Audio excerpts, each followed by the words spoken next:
Found his secret Reddit account. And I am furious. On a throwaway account because he doesn't know yet. I've been suspicious for quite a long time now, months, and have been quietly investigating on my own. Been seeing changes in behavior and uptick in phone usage and have felt more distance coming from him. Every once in a while I have gotten a gut feeling that he had been with someone that day. A few times he has smelled different coming home, slight distant in behavior, almost like he doesn't want to get too close to me and acting a bit nervous. All this has triggered me into snooping through his phone when he leaves it around and when he is sleeping. I've come across a few apps that I have learned is frequently used by people who cheat to communicate with APs. I also came across his secret Reddit account and his activity on an adultery sub this weekend, and I was finally able to confirm that he is actively cheating on me. I am fucking gutted and I don't know what to do. He doesn't know that I know, and it has taken everything in me to try to act normal in front of him and the kids. I have confided in one friend because I just don't know how to handle this and I can barely stop from shaking all weekend. She told me to do more investigation to see if I can find out who the AP is before I confront him. I never thought I would be here, contemplating divorce, what will happen to my kids, losing all of our life plans. WTF, I don't fucking deserve this. All I can think of is what a fucking waste. He's ruined everything. I'm not someone who likes to post or air my personal struggles, but in a very real moment of anxiety, panic, sadness, and a bit of whine, I made this post. And I'm so glad I did. It makes me sad to think of all of you who have gone through this type of betrayal, and at the same time has made me feel less alone. I spoke to an attorney today. We are in a no-fault state, so infidelity wouldn't impact a divorce, but if it came to a custody battle, the details of the infidelity might be helpful. I am grateful the attorney has an opening tomorrow, although I don't think I'm quite ready to make any sound decisions. His next opening isn't for 3 weeks, and I want to do as much research done as possible before I confront my husband. And I don't want to wait 3 weeks for the confrontation. So tomorrow it is. The one friend I've confided in was able to get me an IT specialist who is a family member of hers. He met with me this morning and he was able to retrieve a lot of helpful information, including AP's identity. I will wait until after I meet with the attorney to decide how to handle AP. I feel like everything is moving very fast, but at the same time not fast enough, as I know I need to gather all information and get my ducks in a row before my husband is tipped off, but also I just want to get this confrontation over with. Thank you all again. This morning I met with my attorney for over 2 hours. Yesterday he had sent me a ton of paperwork and a list of things to bring. Basically all of our financials. I felt prepared. Meeting with him put me a bit more at ease as far as my own financial future goes, which was a huge concern. We live in a no-fault state, which means infidelity won't have bearing in the event of a divorce. However, if there is a custody battle, which I don't see happening, details of the affair could be useful. I asked my attorney if it would be appropriate to contact AP's husband, and he gave me the green light to do so. Right after my meeting with my attorney, I called AP's husband. It was a short phone call, letting him know about the relationship between our spouses and that my husband is unaware of my knowledge of the relationship. He asked to call me back, and shortly after he texted me asking to meet with me in person this afternoon. He assured me he would not tell his wife I had contacted him. Well, I just left our meeting. AM sitting in the car feeling a sense of relief but also dread. AP's husband had been suspicious for months. They live a few towns over and we live about an hour away from a major city. My husband spends a great deal of the work week in the city. In fact, we have an apartment there so he can avoid the long commute home during the week when meetings run late and he has work dinners. The husband says AP had been spending a lot more overnights during the week than was typical in the past few months for work. She had been on her phone a lot more frequently and had become protective of her phone. He saw a flirty text over her shoulder at one point and accused her of cheating about 2 months ago. She had excuses. He let it go. The majority of their meetups were at our apartment. I told him their message exchanges proved this. A few of my favorites were from her. I wonder if your wife will smell me on her sheets. I hope she does. Was sent when my husband told her of a planned weekend in the city with me and my kids. Is it wrong that I think of the apartment as our apartment, home, just me and you in our little love nest? An apartment I own half of, by the way. I gave AP's husband a thumb drive of all of the evidence I had discovered. There is a lot, and a very detailed spreadsheet of every meetup, dinner, gift, hotel visit, etc., etc., etc. My husband would be very proud of that. He is a spreadsheet guy. AP so asked me to wait a few days to confront my husband to do his own investigating. I gave him the info of my new BFF, IT expert, and my divorce attorney. He mentioned looking into getting one. One thing I should add, this man is extremely good-looking and very in shape. My husband is a good-looking guy too and takes care of himself, but this guy was really something. I don't know why that surprised me. He was also very kind and sympathetic, which I was relieved about because I was wary of the response I would receive. The plan is to keep in touch so that we can confront both of them at the same time, separately of course. Spoke to OBS today regarding evidence found and logistics of confrontation. OBS had said at our meeting that he was going straight to divorce. Reviewing the evidence I provided to him and his own investigation eliminated any little doubts he had about divorce. My husband has been in the city for work since Monday and he comes home tomorrow. OBS and I are both confronting our spouses tomorrow night, at the same time but separately. A question that OBS had asked me was what was the one date time that bothered me the most. He said for him it was when AP said she was away in LA for work. Their son is asthmatic and had the flu while she was supposedly in LA and he was in the ER for over 10 hours with his son. She was actually on the city with my husband just 1 hour away. It obviously would have blown her cover to come home and OSB said he was blown away that covering up her own lies was worth more than being there for their son. For me, I think it was when we had planned a 3-day trip to tour my son's top choice of colleges and explore the city of that college. This had been planned out for a few months, but a few days before the trip my husband had a work commitment come up. In messages I found that AP also had a work commitment unexpectedly come up. My husband chose to spend those 3 days with AP rather than spend that time having a pretty amazing experience helping our son make a choice for his future. Yes, son got into this college and will be attending this fall. I'm a nervous wreck for tomorrow night's confrontation. Today OBS said we're on the same team, we'll get through this. I hope so. Me, do you think we have a good marriage? Him, yes of course, why are you asking this? Me, you're happy in our marriage? You think we have a good marriage? Him, yes, everything is great. You're scaring me, why are you asking this? Are you not happy? Me, right now, no I'm not happy, I'm pretty FKNG miserable right now. Him, it's okay. Me, I thought we were happy too, which is why I'm trying to figure out why you're cheating on me. Him, what? Why would you say that? Me, because you're cheating. Him, how can you say that? Now I'm pissed? I would never do that to you. How could you say that? You know I would never do that. Me, I know you're cheating. Silence. Head in hands. Looking at floor. Then jumps off the couch and storms into our bedroom saying, I need a minute. After he returns about 10 minutes later. Eyes red like he'd been crying. First thing he says is, what do you know? I say, I know you've been cheating, I want you to be honest with me. He says, I'm sorry, I'm so FKNG sorry. Conversation devolves into me asking for details. He goes on to say it was just a fling, it's over, she meant nothing to him, it didn't last long, he doesn't know why he did it, he's sorry, he's so sorry, there were no feelings involved. Both of us were crying, I was crying a lot. At one point I say, I must have done something really terrible to you for you to do this. He says, you've done nothing, it wasn't about you. Me dashed, what was it about? I don't understand, we have this beautiful life, there has to be a reason, and I don't want to hear that you don't know why you did this. And this is what he said, which I can't wrap my head around. Everything with us was great, it's always been great. But I started getting attention from her and it just happened. I started thinking about the monotony of our life, there are no highs and lows. It just felt exciting, I guess. And once it started I wasn't able to stop, it was like the adrenaline took over. My response was, let me get this straight.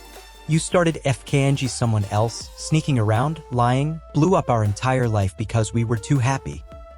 He admitted it sounded stupid saying it out loud, but it's just how he felt. I asked who she is. He wouldn't answer, he said she has a husband and kids and he didn't want to wreck that. What about our marriage, me, our kids? It says so much that you are choosing to protect her and her family over us.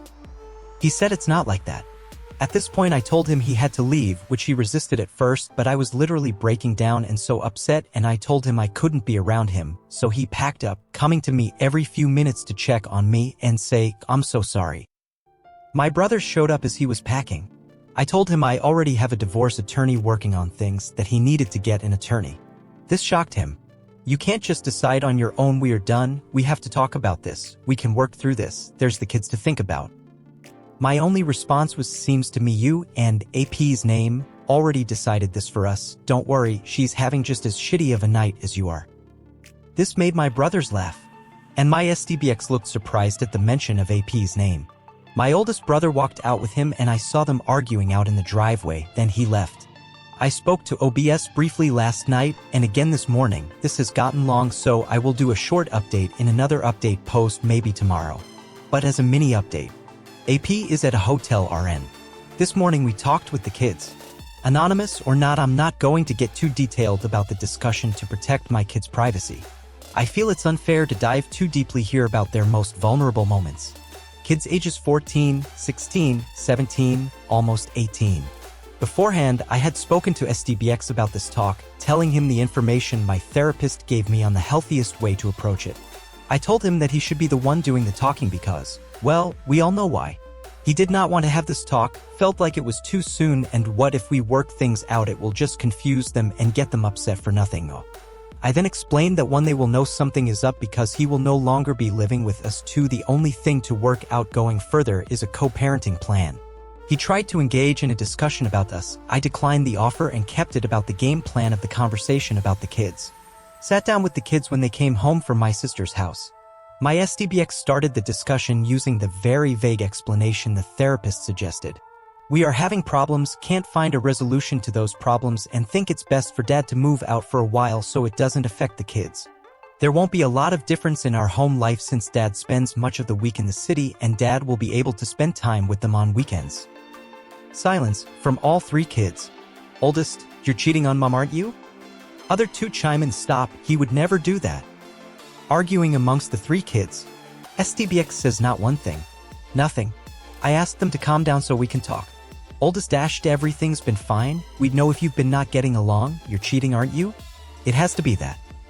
SDBX is silent, won't say a thing. Mita X, you have to tell them. Silence. Mita kids, yes. All 3 start yelling and crying. How could you do this? Why would you do this? Are you getting a divorce? Lots of yelling and crying. I hate you. On and on and on. SDBX, I know you're all upset, you have a right to be, I've let you down, but this has nothing to do with you, it's between me and Mom. I think he might have said this as a way to let them know this isn't their fault, but it backfired. How can you say it has nothing to do with us? It has everything to do with us. My oldest called him a hypocrite, always telling us to respect women, lecturing me about how to treat my girlfriend and your FKNG around on Mom. There was a lot more conversation, mostly the kids saying things in anger and SDBX apologizing. When things calmed down, I told them that they can go to my brother's house, that I needed to talk to Dad privately. All my brothers and my sister and spouses had gathered at my brother's house, knowing I was telling the kids and thinking having their cousins around afterwards might be a support for them. Before they leave, my oldest says, Mom, he's not staying here, right? Like, he's not coming back here, right? I mean, there's no coming back from this, you know that, right? Once kids left, I told him he should pack more stuff while we are all gone. He said, don't you want to talk? I said, what else is there to say? I am FKNG traumatized having to sit and watch these kids go through that. Now are you thinking of the consequences? Are the FKNG lows worth it? I told him to text me when he's gone so I know he won't be here when we got back. Hi all, I'm sorry for my delayed update. It's been a roller coaster ride of so many emotions to deal with. Emotions of my own, my kids, and some family. My Emile and File returned from vacation last week, and they are having a really hard time with it all. My SDBX and his siblings sat down with them to break the news, and they are devastated. My Emile has called me every day to be a support system, but the conversation usually turns into her saying, I didn't raise him to be this way, and crying. My File tried to talk me into reconciliation for the kids. I know he is coming from a genuine place as they are both very worried about the kids, so I am trying to be patient with him. He is very disappointed in my SDBX and has had to put a pause on our conversations because he is brought to tears. The kids have started therapy. They have opted for group sessions together. Their therapist has encouraged this approach as he says it will help in their healing process to learn to be a healthy support system to each other.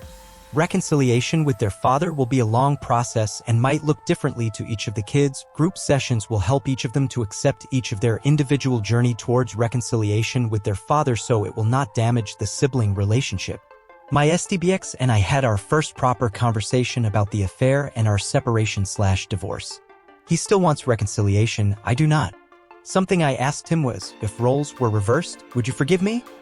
We both know he wouldn't. His response was, you're a better person than I am. Basically, he was expecting that if he were to get caught, I would give him a chance to reconcile. He never thought I would decide on divorce. I said, you have higher expectations for me than you do for yourself. Do you think that's fair? I had a session with my therapist since our talk.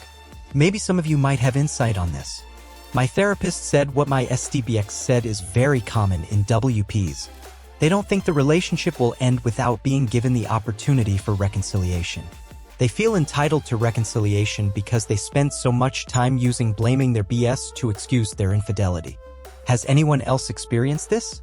Last week there were an array of emotions. Anger, sadness, grief, anger. The last few days I felt detached. Many people have asked for updates on OBS. I feel like he is much further along in this crazy process than I am. Probably because he had suspected his wife's infidelity for a number of years. AP is staying with her sister. As far as I know, there has been no contact between her and my SDBX. OBS says AP is angry at SDBX because she thought they would be together. She threw that in OBS' face when he confronted her, and now she has egg on her face. I have shown OBS all of my posts and all of your words of support and advice. I felt it was only fair he knew I was posting our business. I'm trying to talk him into joining Reddit if only to peruse these support subs as I found them so helpful. He says he's not a social media guy, but he'll think about it. Thank you all so much for your advice and support.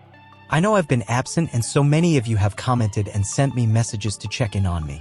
Having these outlets available has been such comfort for me. I can't properly express how much. Preface: any names mentioned are not real names, they are fake names to make things less confusing. To all of the veteran BS who warned me he's done this before, you were right.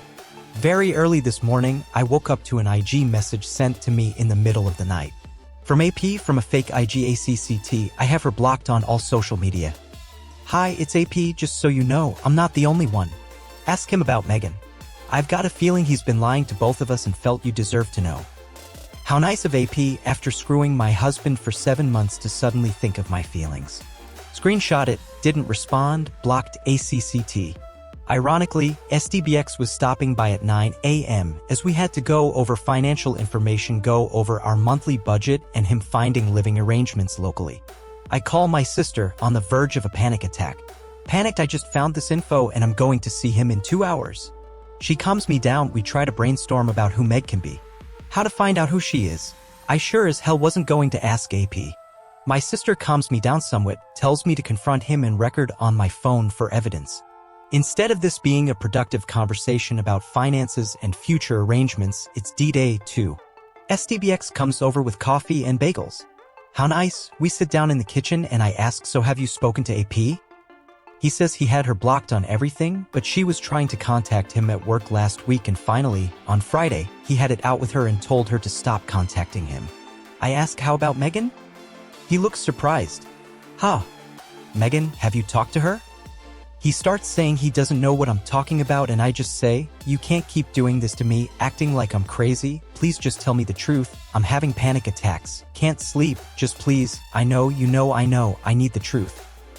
To make a long story short, Megan is a woman from this organization he joined 5 years ago of professionals who get together to network, get ideas on team building strategy, growth strategies, marketing. They get together 6 times a year in different destinations.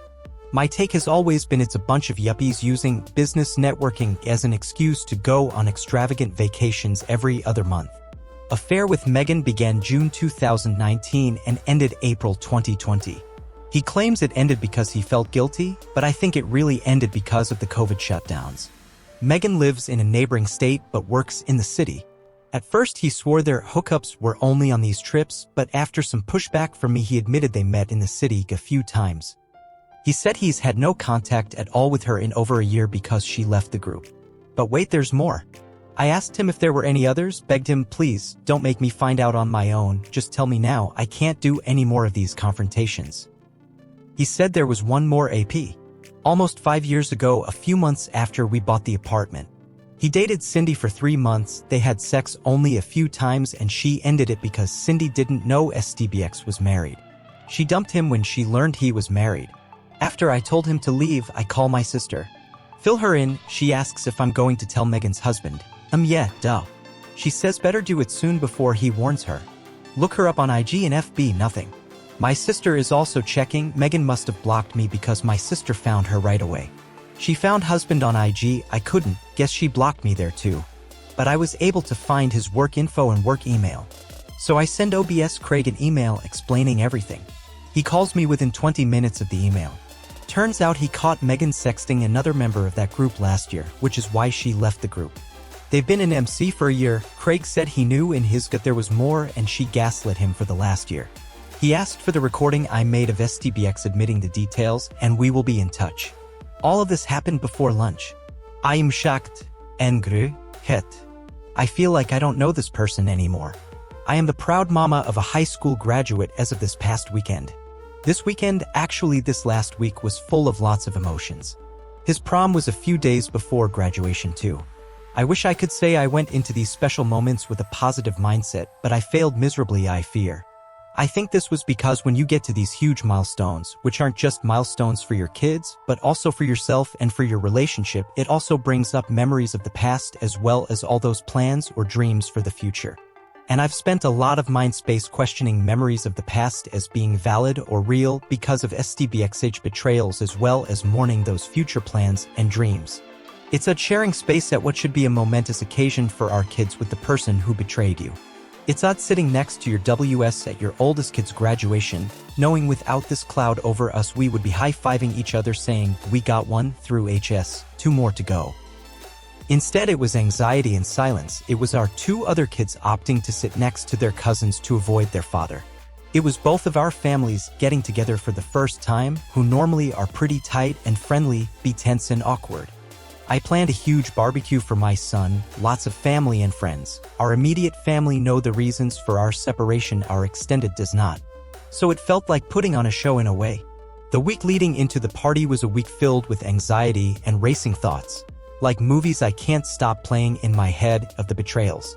My oldest pulled me aside last week and told me he had been talking to his college about delaying his entrance for a year. So he can stick around home and be a support system to me, help me with things around the house and with his brother and sister. I told him absolutely not. He's worked his butt off for 4 years to go to this university and he's going. It makes me so angry at my ex. So angry that his choices, his selfishness has made my kids feel responsible for me. Worries about me. That they need to pick up his slack, make up for his choices. It shouldn't be that way. My ex has finally retained a divorce attorney. He's been informed via my attorney that all contact should be made through attorneys unless pertaining to the immediate needs to our kids, in which case communication will be made through a parenting app. Of course my ex is not happy with this. At our son's graduation he wanted to know why can't we at least be friends. LOL. My response was my friends don't FK me over the way you did. He is still in contact with Megan, AP too, and he continues to get together with her. He claims to have gone and see with her. I guess he thinks I'm an idiot. Like I don't have contact still with Craig, OBS too. I have told him he won't know what hits him if he attempts to bring that woman around my kids, and BTS I have informed his parents exactly who he's been hanging out with. Call me vindictive if you will, but anyone FKs with my kids, even their other parent, I will go full mama bear on them. He claims he would never do that. I said yeah, there's a lot of things I thought you'd never do, but here we are. OBS1 is ahead of the game than me. He got his ex, AP1, served divorce papers at work. They used to work together at the same place she is currently employed. So when she got served, of course some of his old colleagues reached out to him to check in, and let's just say he didn't hold back. Apparently, this put AP1 into a spiral. Well, that's it for now. For a few weeks I thought I was doing well, somewhat on my way to move forward, but this last week I feel like I'm back to square one in a way. Anxiety, mind-racing movies, anger, tears. It all has come crashing back. The further along I go in this new path in infidelity, the more I am seeing my ex for who he really is. An idiot. It's such a strange experience to have the blinders removed from D-Day to see the person you've spent 2 decades with for who they really are. An idiot. I can come up with more colorful descriptions of him, but I'm trying really hard to be classy. Winking face. My oldest son's 18th birthday was last week. He didn't want anything big, so I put together a barbecue/pool party for close family including his aunts, uncles, cousins, and grandparents, and ex. He made plans with friends for later. My siblings refused to speak to my ex, so there was that awkwardness. It was tense. But the party ultimately was a success, as much of a success as I could have expected under the circumstances, considering 18 years old is not on speaking terms with his father. Let me preface example number 1 of why my ex is an idiot with my cousin's son and my son are the same age. I'm very close with my cousin and the boys are very close too.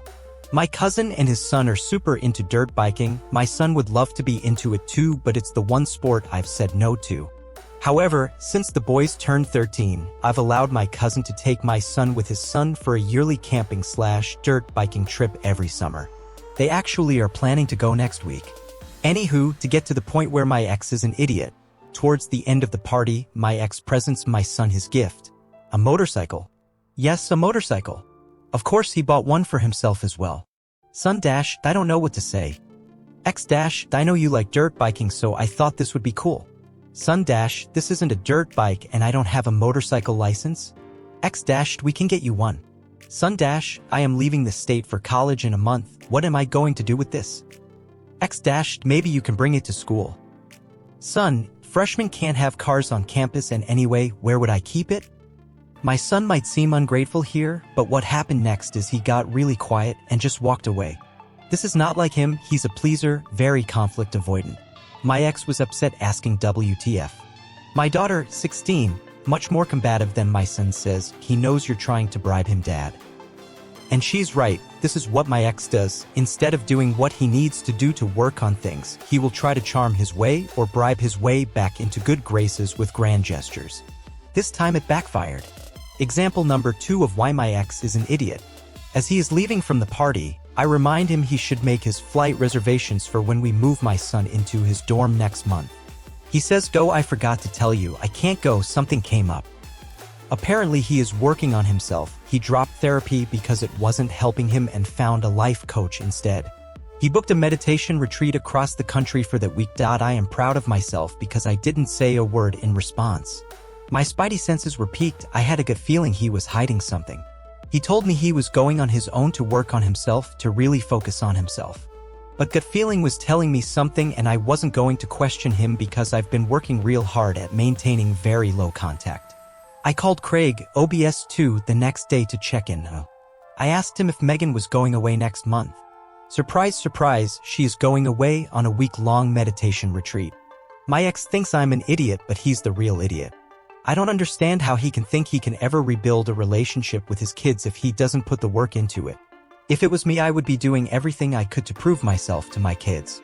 I'd be showing up always, even if I had to stay in the background, to show them that no matter what I will always be there, even if they're pissed at me, not speaking to me, even if I make mistakes. I would always fight for relationships with my kids. My ex gets him a motorcycle as a quick fix when what he should be doing is showing up for major life events, especially if it's difficult to do. It's frustrating to watch, but what I've learned in therapy is that my ex's relationship with the kids is up to him to maintain, not me. I'm only responsible for my own relationship with them. But God, it's so hard to watch. Subscribe Story Panda for more story like this. Thank you.